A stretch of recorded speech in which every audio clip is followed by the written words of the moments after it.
Oh, And it just, you never know. It just kind of sits there for a minute. It's like, I'm ready.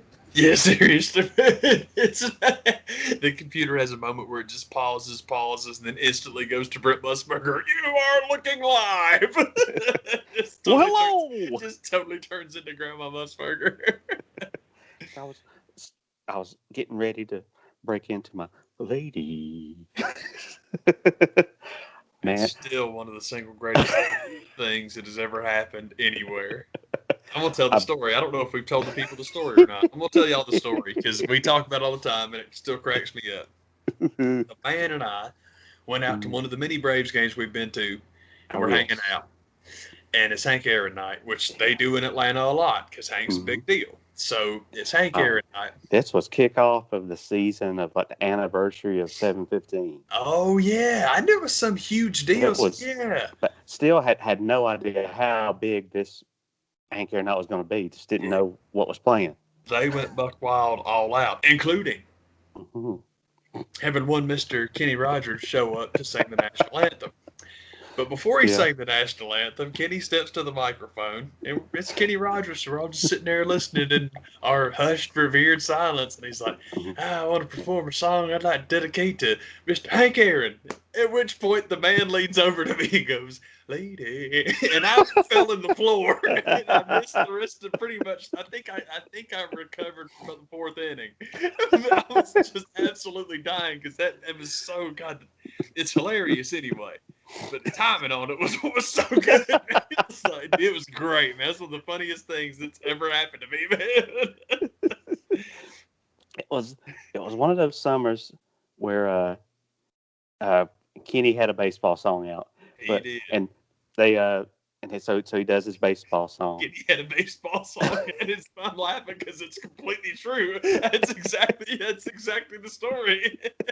but it's they have the stage and Hank Aaron and the family are up there, and I just got this feeling that Hank even kind of like going like, "Where's this going, Kenny? Seriously. What are we about to hear?" Hank sat there and listened. And it was all good. As soon as Kenny was over, Hank's like, I wasn't the gambler. What's wrong with you, man? That would have been awesome. Oh, I've waited so long to perform this song in front of Mr. Aaron and the family. Highlands in the street. That's what we are. We will Kenny just fly on each other.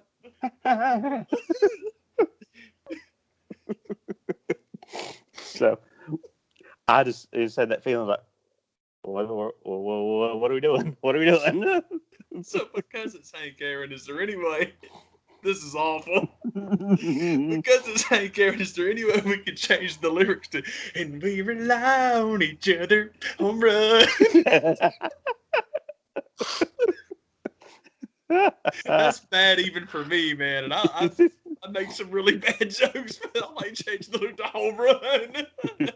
From one corner to another, hitting home runs. One corner to the other. It's every time I go from first to third. But I can't do Kenny anymore without doing the Will Sasso. That was Will Sasso, wasn't it? Oh yeah, oh I yeah. thought that was. I've had that in my head forever, and I was like, you know what? I gotta ask the man. Do I like ice cream? Hey, it's Kenny Rogers, and do I love ice cream? Man, lady was fresh on my mind. God dang, that was. I love it. Uh, I turned on them Grammy Awards Oh tonight, yeah. as I tend to do. Grammys is usually by far my least favorite of the major award shows, but good God, it was good tonight. Sweet Uh, man. I really like the way the show was set up. To me, it felt like it was just man, and what I wish they would do every year, give me the performances. When it comes to the Grammys and who wins and loses, couldn't give a damn less. Just give me more performances and trim a lot of fat. And I think just by virtue of how they're having to do the show, they had no choice but to do that. I can. That totally makes sense. And it and I'll make I'll get Lady out of the way. Inevitably, it gets to the point of the show, like in every show, oh, he's dead portion. And Oh, he's dead portion. oh, and yeah, especially when it's the Grammys, they cover so much ground and so many genres of music. That's a lot of people to fit in. And there's always that several people. I didn't know they died. I didn't know that person died. And not only do they have the people popping up on the screen of who passed away, they did a really neat thing. They may have been doing this for years. I don't recall it being done this much, but had a lot of people pass away this year. Where on top of putting the person's name and picture on the screen, you have a quick performance. I think the first one that popped up was Bruno Mars does "Good Golly Miss Molly," Oh, cool, man.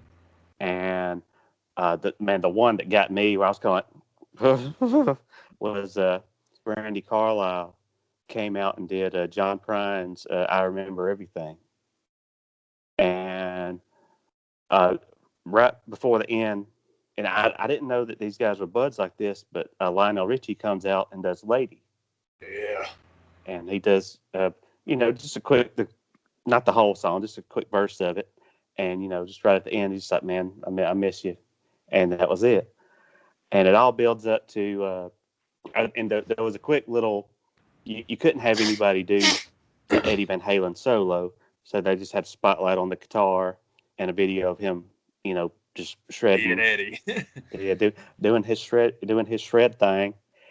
And it all built up to Chris Martin playing with the Alabama Shakes, doing a cool version of "You'll Never Walk Alone."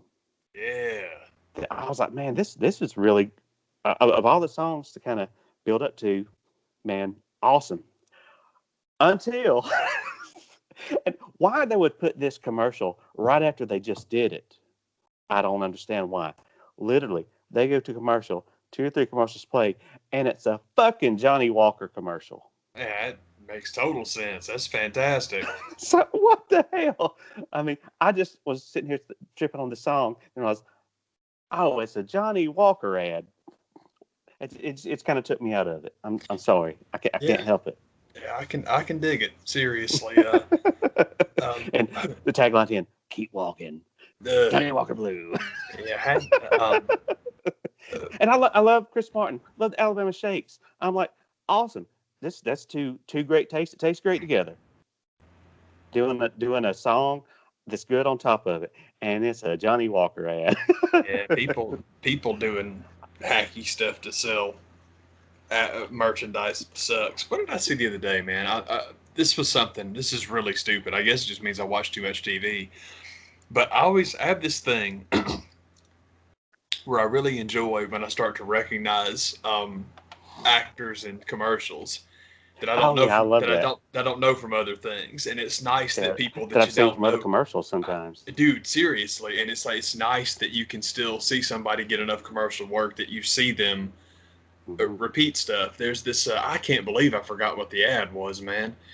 But anyway, there's this lady that's been in several commercials now, man, mostly car stuff.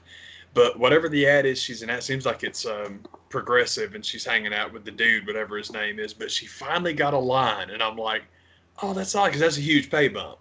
Oh, hell yeah. Yeah, so I'm happy for her, man. Like, oh, cool, because that's the deal. Is like whenever it's, I don't mind like A-listers, if you will. Talking about Johnny Walker when Mila Kunis did the Doritos or something past Super Bowl. The Jim Beam commercials, man. Oh, she was doing those for a hot minute, and it's like, cool. Make your money. Yeah, I totally agree. I got no problem with that, man. And what it does is it makes it more special when you see someone that you don't know. It's cool. It's good for everybody. I'm with you, because that's the whole deal. The whole deal with like, well, you've got all these A-listers doing commercials now. They always did it. It's what Lost in Translation's about. I mean, he's supposed to be kind of over the hill. But, dude, people going over and doing commercials in Japan, that's always been a thing. Yeah, that's been happening for a good while. We just had no idea it was going down. And now they're just kind of like, we're OnlyFans in it. We're making no bones about it. Dude, YouTube is going to put my crap out there anyway, man. So I might as well get that paycheck. And it's like, cool. That's cool, man. I don't mean to sound like I'm talking junk about the Alabama Shakes. It's just something about the timing of it. I was just like, it just took me. I don't know why that just kind of took me out of it there for a minute. Like, I just had this moment listening to John Prine song, and y'all gonna Now y'all trying to hooch me up, man. go get that Johnny Walker, bro, Hey, man. buddy. You miss John Prine? How much? Do you miss John Prine a Scotch amount? Because if you do, you, I heard he was a Johnny Walker Red guy, but I still very very rarely is the Grammys that the show you go to like, yeah, tell me something new and hot that's going on the streets, and because I thought I got that tonight, turns out I didn't. But one of the cool things that they did is part of shuffling people in and out of it wasn't even an auditorium though, it was outdoors, but it was just a sweet, cool looking little stage setup they had. They kind of had, at least in the beginning of the show, most of it, what I saw, I think it's still going on now. They had people performing in like 3 song sections, and I don't think it was one of the first sections of the night. It was Harry Styles does his Watermelon Sugar High song. It's like fine, he's good enough song. I like a good poppy song. And to Billie Eilish and her brother did. I want to say they did her song from last year because they couldn't perform it or whatever. Doesn't matter.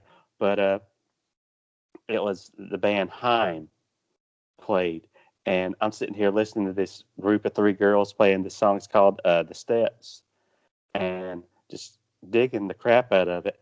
And to the point where I'm like, I got to get on their website and see what's going on with them, because I just discovered me a band on the Grammys, because that's what I do. Turns out they're not new in the slightest. So I'm like, oh well. But nonetheless, I signed up for the newsletter so I can get the updates, because that had to be the best performance of the night that I saw of what was going down. So I dug that song a lot. And if you want to see it performed right side up, you have to go to the Grammys website to do it, or you can look at it on YouTube and watch it in one of those cool Batman 66 angles. Yeah, I always like it when the people that get around the copyright. Speaking of which, man, this was something on that was fascinating. I want to say it was the pardon me. I cannot recall now what fight it was. It was one of the last like massive boxing matches that Canelo wasn't in, because Canelo a big deal. But anyway, I think Canelo's funny. We'll get to why. I mean, not in a great way.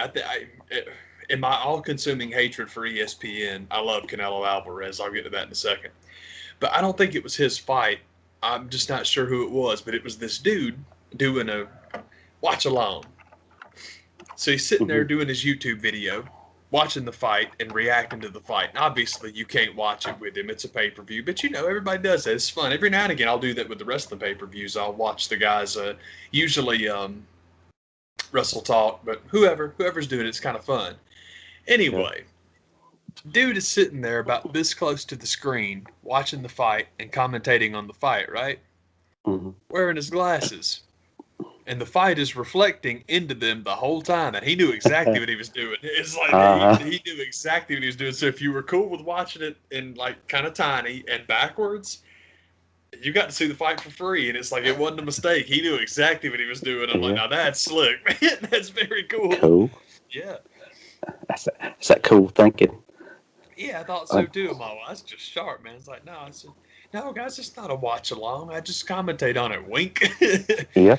The new Catherine Hahn meme, the new big like exaggerated wink. Yeah. It's not as good as Daft Punk. That was great. I appreciate you sending me that. That was hilarious. Yeah. I broke up Daft Punk too. Broke up Daft Punk too. Man, I had to Google something real quick just to see if my dude won, and unfortunately he didn't. But what reminded me that the Grammys were even tonight in the first place was I'm old, and I absolutely love the CBS Sunday morning show. And I watch it on fast forward because usually I'm not home and have to watch it on the DVR when I get home. And it was one of those kind of things I'm like skipping along, and I kind of saw something that I recognized. Like, what was that? What I thought it was? And skipped back and saw they did a story about. Okay, now it's gonna disappear. From sitting out in front of the Blue Front Cafe. It's on YouTube as well. You can go check it out. There was a quick story about an unlikely Grammy nominee, Jimmy Duck Holmes, who performs there daily, and of all the years, just happened to do recording, and sure enough, it gets nominated for Best Traditional Blues, and the winner was Rawer Than Raw by Bobby Rush. So Cypress Grove, which Jimmy Duck Holmes was nominated for, did not win, but whatever. It's the Grammys. There's so daggum many of them. It's kind of like whatever. It's all good. Yeah, man. So, It's cool he was up for it though, man. It's a cool story.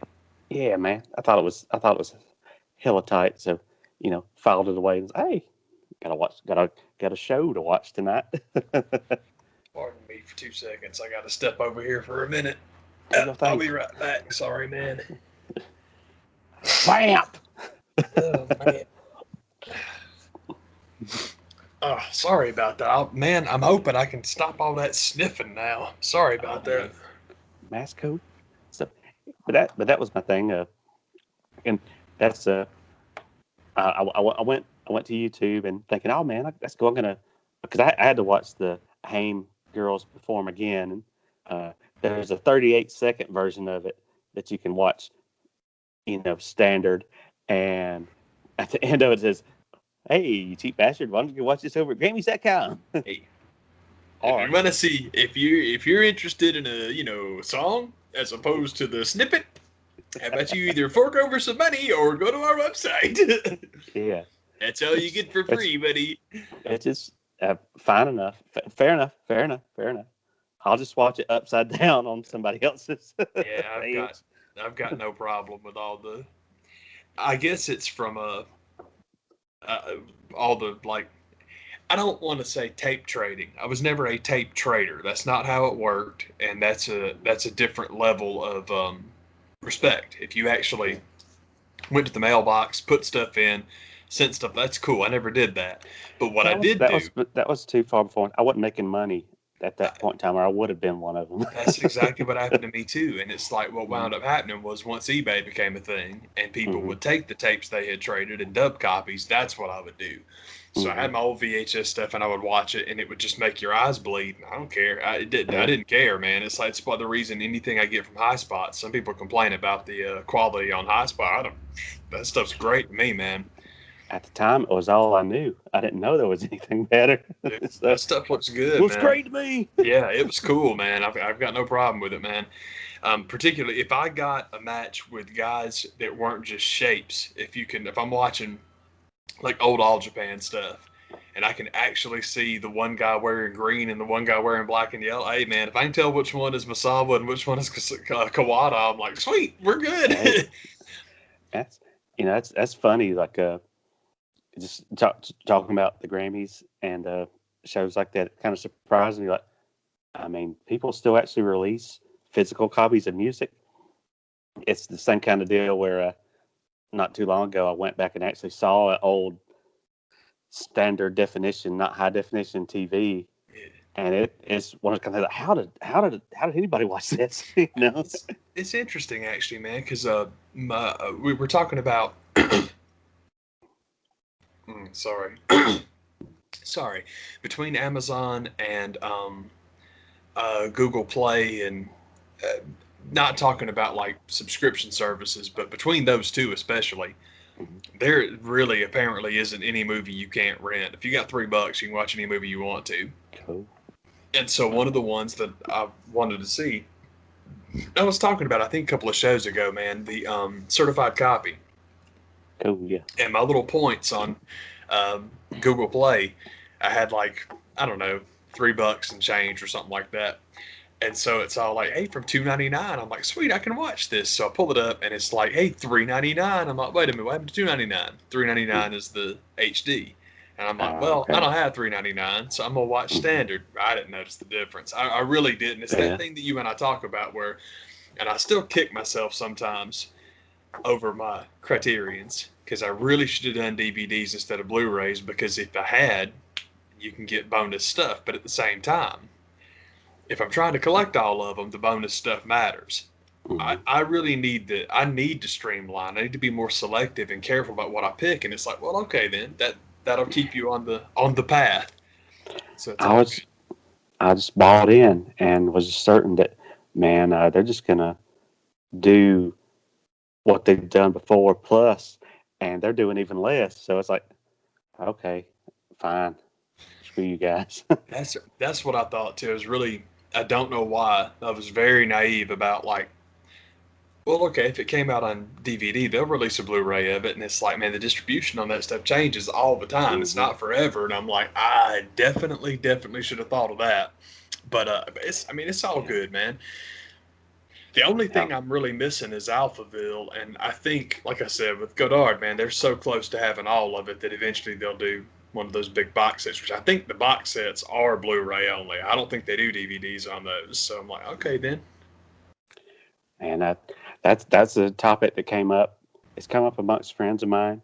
And it came up on the Major Wrestling Figure podcast with the fact that uh, Peacock taking over the streaming rights for WWE Network, which I don't know if there's going to be anything on the network, period. They may just leave the free version of it up, which doesn't give you really anything anyway. But it ain't going to be everything automatically over there from the get go. Yeah. They do claim that they will have all of the pay per views transferred over by SummerSlam. That's still another 6 months, and I can just see all these people that unloaded all their DVDs thinking, "Never need these again." Mm-hmm. Turns out you do. And then, but they brought up the point like, what if they do this to us again? Like, yeah, like I told, like I've told you, Yeah. I had the same thing come up with a friend of mine. They laugh at me because I don't have all of the DVDs that I once had, but I kept a lot of them, and they look at me like I've got black stuff pouring out of my mouth. I'm like, I want to have my hard copy because it could go away at any minute. I Uh, completely agree. with, with cancel culture going on, who knows what's going to come up, and they decide because every Woody Allen movie could be gone tomorrow from whatever streaming service. That's just an example, No, or whoever they decide it could be gone tomorrow, and yeah, there's DVDs out there available of it, but they might be hard to come by if all the streaming services dumping.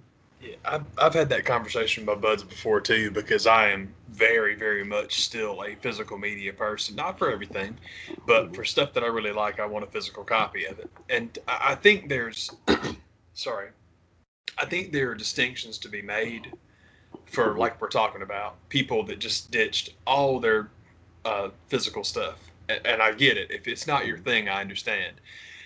But as far as the divisions and whatnot go, if you have a copy of a movie on your hard drive, by all means, get rid of your physical stuff. No need for that at all. But if you're relying on Vincent Kennedy McMahon Oh to Jesus! provide you with a copy, now that's a mistake. That uh, was a mistake. If you downloaded SummerSlam 1999 into a hard drive, feel free to sell your copies. But mhm. if you're like you're talking about with services, if you're relying on a streaming service to Mhm. have your back forever, It's going to be there forever. dude, it's the conversation. It's kind of sorry. It hovers around the conversation you and I have about why would, and I understand why they don't, and there's no reason why they should. It's just my own paranoia. I wish that Netflix would do more DVDs. And I Mhm. don't mean like more as in they don't do enough. They don't do any of them anymore, which Yeah. again, I understand. I know why they don't do it. HBO, I think, is 50-50. Disney, I'll be very surprised if they don't do DVDs of most things, just because Mhm. why wouldn't they? That's still a huge thing for them. Yeah. So I get it. But I do think that, because I've got tons of friends that don't have any physical stuff anymore, and that's why they downloaded them it's on their computer, and it's like, that makes sense. That I can understand. If you want to give me a hard time for having physical stuff, those are the people that I'll hear it from, because it's like, Yeah. you're right, this is stupid, but I just like it. I do too. I just like it. I love decorating with it. Like, the only physical things that I have that I'm like, are my baseball cards, because they're just shoved in a box. But I love them. When I get them out and mess around with them, I still want to do that. But like comic books, I wish I need to put I want to just put my box on Craigslist or something and be like, hey man, $50 and it's yours, because there's stuff in there that I love, but I don't mess around with the issues anymore because it's so much more fun to have them out on the shelf. Is like, oh yeah, it's awesome, man. DVDs are the same way. I love the Criterion stuff for several reasons, but the that was something on the movie review I was talking about. She went through her Criterion stuff, and it's just one of the points she makes several times. Like, man, whoever is in like the design department of Criterion Collection, they know what they're doing. And I'm like, that's an excellent point, man. They just look awesome. they're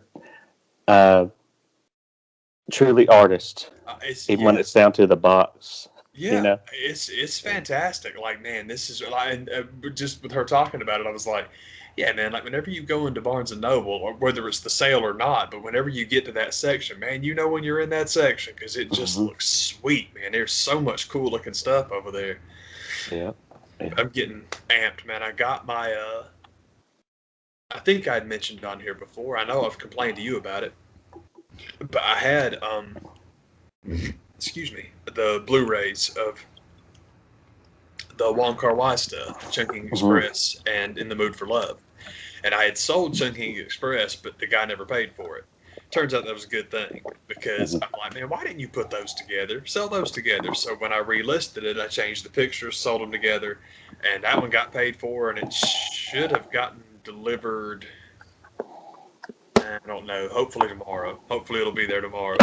But it's cool, because that box set's coming out end of this month, man. Which, I mean, it'll be a minute before I can do anything about it, but at least I've got the money for it now. I think it's July is the next time they're doing the half off sale. So I've already it's that game I love to play, man. When you get the gift card, man, is start plotting and planning. And I don't think there are any of the individuals that I have to get, because that's something I've considered. Is I'm contemplating going forward, just focusing on box sets.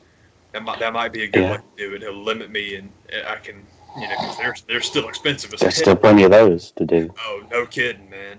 So I'm like, yeah, maybe that's what I'll do going forward. But it's that one, and I think the other one I'm going to do is there's a French director named Eric Romer, and he's got a box set. It's just called Six Moral Tales, and it sounds really cool, and I love French stuff anyway. I've never seen any of his stuff, and I'm like, yes, this will be good, because the last French director I bought a box set of, without having seen any of it, was my hang on, I'll get them for you. Oh, come here, buddy. I'll stand Hanson back there. Oh, heck yeah, man. Freaking Jacques Demy. I bought this because... Oh, come on, y'all. I don't want to mess you up. The Umbrellas of Cherbourg. This is a very famous movie. This was Catherine Deneuve. I have the hardest time saying her name. Catherine Deneuve's first ever movie. Yeah. Huge deal, because she is a monster in French cinema. What a good movie. It's fascinating because it's a musical, which is cool. I want you to think about the Wes Anderson aesthetic, with the way things are perfectly framed and just the way things move. And then imagine, golly, I can't think of a good interior designer, but imagine the Blue Velvet color palette, where whatever color it is, the saturation is like 1,000,000. That's Umbrellas of Cherbourg, but it's so interesting because it's pretty and fun and lively and all bright and happy. It's one of the saddest things I've ever seen. It's great. That's an excellent movie. And you could buy that. Sorry, I put it back on the shelf now. That one, and I think 2 of those in the box set you can buy individually. The rest of them you can only get in the set. Well, sorry. If I'm going to do 40 for the 2 individual ones, I think the whole set was 60, and I was like, yeah, I give you $20 for the rest of these. Why not, man? So it worked out good. That was I love that set, but that was part of it of like, man, maybe that's just what you should do. I still want to get Bergman, but that one's so expensive, and also this is really stupid, but talking about the artistry of the packaging and whatnot, dude, that one in the Fellini box set, they are not normal. They are enormous. They're huge. Yeah. So I'm like, well, I got nowhere to keep those. Yeah, They got human box sets, or I can't do them. The point is to slim down, and you're effing the whole game up. It's huge, dude. That freaking Bergman box set looks like an installation at a museum. It is fantastic, but man, it's unique, man. Yeah. A similar story, but completely different. like as I usually transition, I put some stuff on eBay myself this weekend because, as y'all know, I've never hid the fact that I'm a figure guy. Oh, yes. And the company Super 7 sent out their booster packs for shit they fucked up with the Thundercats. I think this was the first wave. We hadn't even got wave 2 yet. And my initial thought was just sell the boosters. Does me no good because I'm a mint inbox, mint on card guy. So my first thought was just sell the booster pack. But then they announced they were re-releasing some of the guys from that wave, and that kind of went in my head like, they're going to fix what was wrong with Panthro. So I'm like, sell the figure and that booster pack together and tell them. And I told them in the auction, I said, here, this is what happened. This is why I got this. I'm a mint on card collector. If you are not, here's everything you need. This is everything you need, man. And hopefully it'll go to somebody that'll pop it open and do that dumb crap to get his under drawers the right color. But with what I've number one, what you can get for the booster pack, it was insane. What you can get for the figure is insane. And so I'm like, I'll probably get enough for it just to definitely pay for Panther again. So I'm like, well, and when you order from Super 7, that's part of the fun, is I'll order it and completely forget about it until it shows up a year from now. No kidding. And so I've got that going for me. So that's my similar story to putting stuff on dang on eBay this past weekend. Well, Super 7's a good transition, man, because that was the New Japan figures are finally getting to people's hands. Oh my God! Well, it was fun because everybody melted down and lost their minds for about 12, 13 minutes. Yeah. And then all of a sudden, all the collectors that basically collect for Instagram photo sessions started putting their pictures out. Yeah. Everybody shut up real quick about how bad they were, weren't they? Don't get me wrong. Yeah. The only one of those I considered was Tanahashi because I love him. I think he's great. Osprey's still 50-50. It's not great. It is what it is. Okada's interesting because I don't think the face on Okada's very good. It just wasn't my thing. I didn't think it was that good. But that one's a huge example of, unfortunately, if you leave them in the box, the packaging is so cool looking. The figures are what they are. But when you open him up and you give him the Rainmaker hands, and it's something about those coats are very rigid, very weird. Mm-hmm. So in the package, they just don't do anything. You don't get the full effect. Yeah. It doesn't work. Or just it didn't work for some people.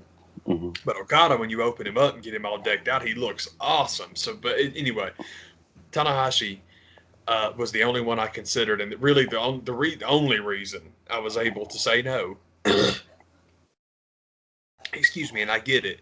but the gear that he's in is a little bit older. It's cool. It's black and I think gray, and it looks cool and all, but man, that crazy Muda looking stuff that he wears now with the red and the blue and a little bit of pink and that I wouldn't have been able to say no to that. If it was like modern Tanahashi, I'd have been in trouble.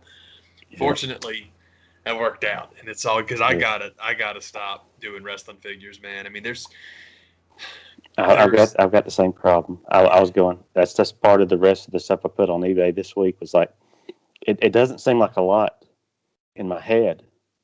When I start going through totes and putting this stuff together, I'm like, oh man, I've got a problem, and I haven't even bought anything in a minute. Dude, it's messing me up because I keep looking around for spots, and I really think there's several things I would like to have, but I don't gotta have them, and it worked out really good. They're up there. I pointed them out before, man. But War Machine was a big deal. I really wanted that because it's this weird thing where I want to commemorate the last time I was going to shows, and it's not even really a COVID thing. It's just that I really enjoyed that run when I was going down to center stage, and the guys that are a big deal. War Machine was a big deal. The Young Bucks, I saw them like every time I went. All that's cool, man. But of the people that are still out there that I would like to get as a commemorative. Shoot, I can't believe it just shot right out of my head who it was. I'm sorry. If it comes back, I'll let y'all know. Kushida would be fun. I'm looking forward to see what they do with him because I think that that could be real cool. But there was somebody in there. I don't remember who the heck it was now. I'm sorry. Adam Cole is one of them. And yeah. Adam, the initial Adam Cole wasn't my thing. It's cool, like goofy, high face Adam. That's all good. But the serious face Adam Cole, that thing is sweet looking, man. And it's weird because I think that's a basic. Yeah. But people have taken that head and thrown it on the elite like it's nothing. And I'm like, that's pretty sweet looking, man. That's just that's bang on, man. Some dude had done that, and he had like made him the Bullet Club era Adam Cole trunks and t-shirt, and he just kind of like done him a custom, and it was sweet looking, man. He did a really good job. I can't believe I remember who that was. But anyway, I think I've reached the decision. I haven't I haven't pulled the trigger on this yet, but I think I'm a little nervous, but I think the 16 Directions Liger, I think I'm out of the way. There he is, right. Kind of seeing. Yeah, right there.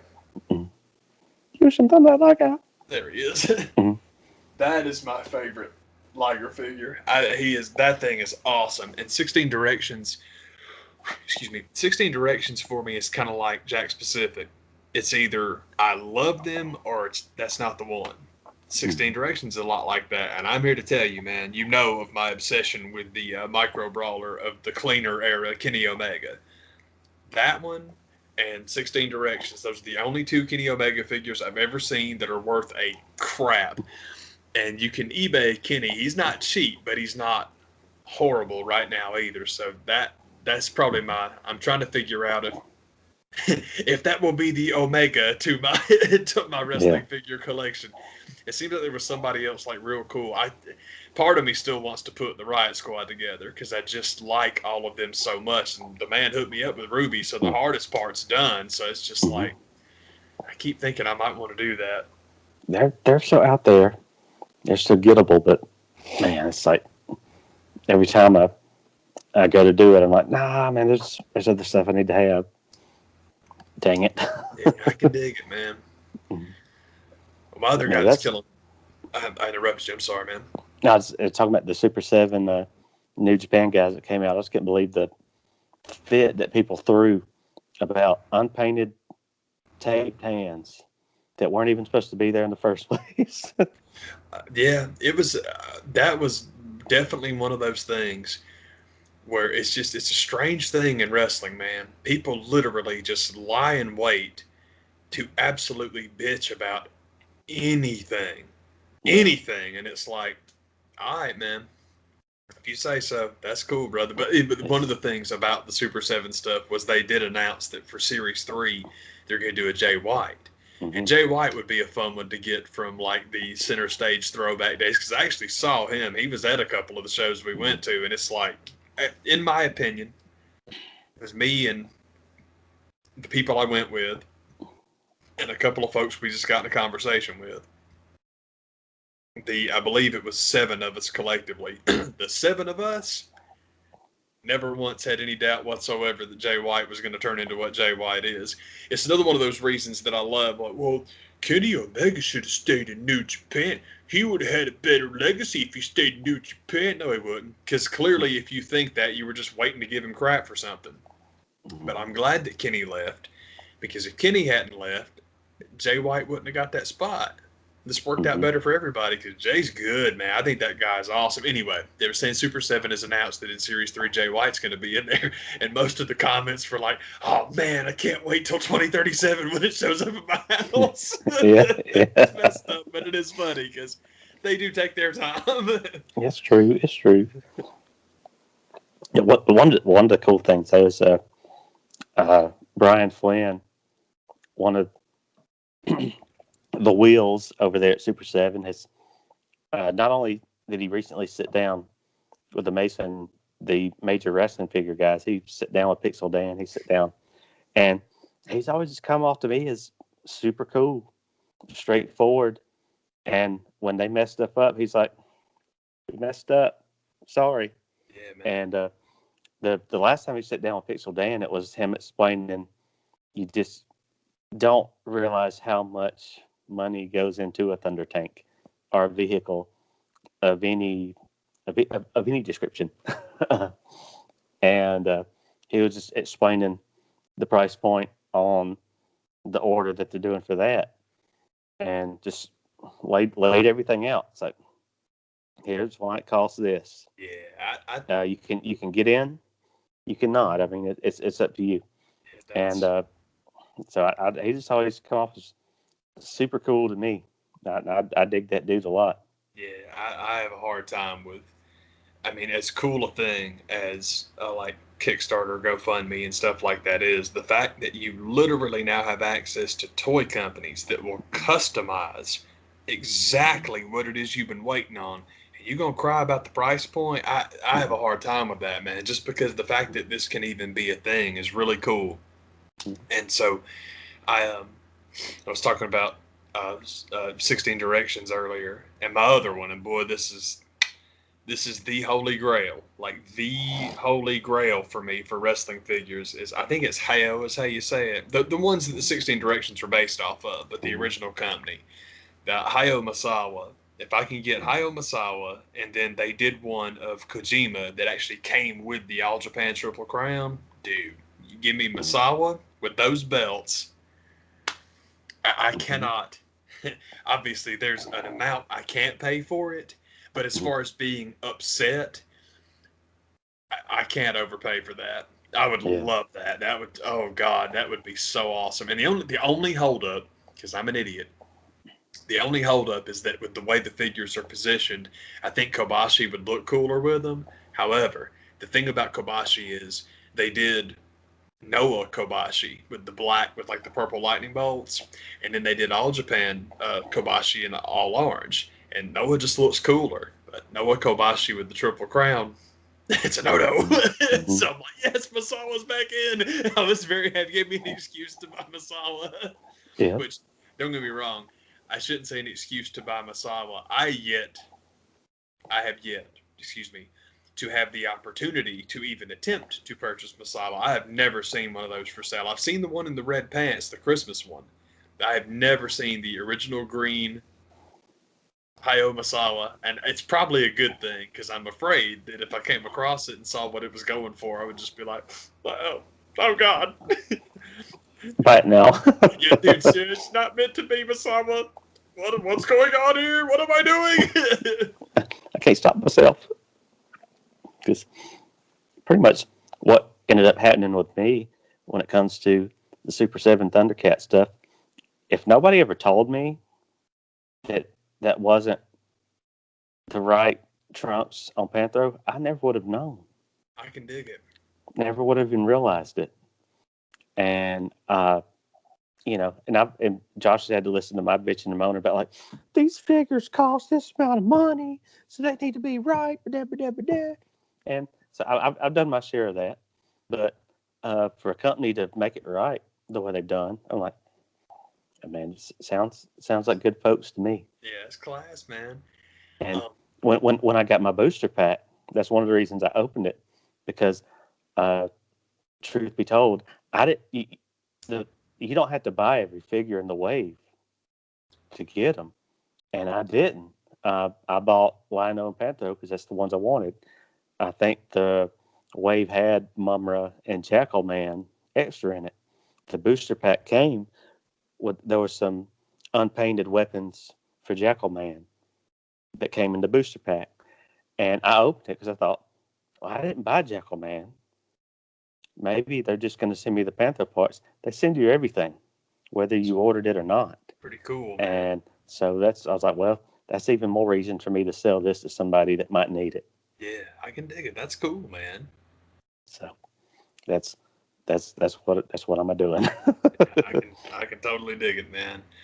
Um, I don't know what the heck I was gonna say. I think I've got all my plugs for my wrestling figures in. Briscoes. I gotta if and I hate to say this because I know they're the bane of the wrestling figure community, Mm-hmm. but I gotta see what those second Briscoes look like because we talked about it, man. The first Mark is actually pretty cool. I just don't think the J looks like Jay.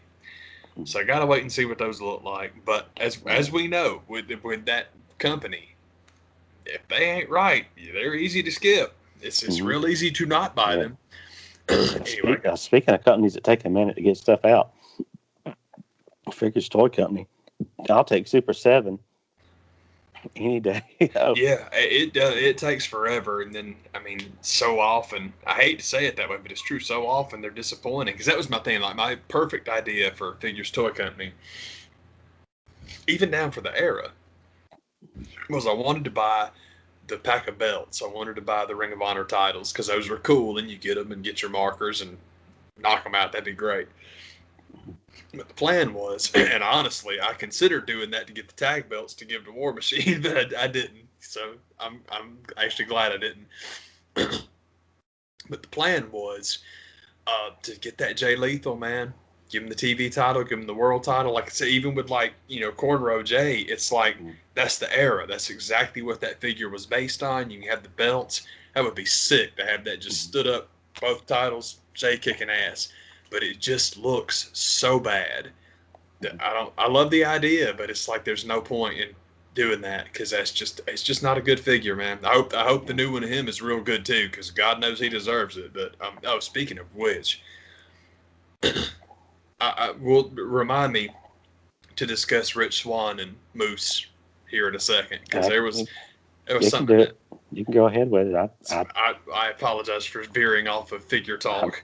I'm pretty much bull messing anyway, so don't matter. That's what we do, man. Mm-hmm.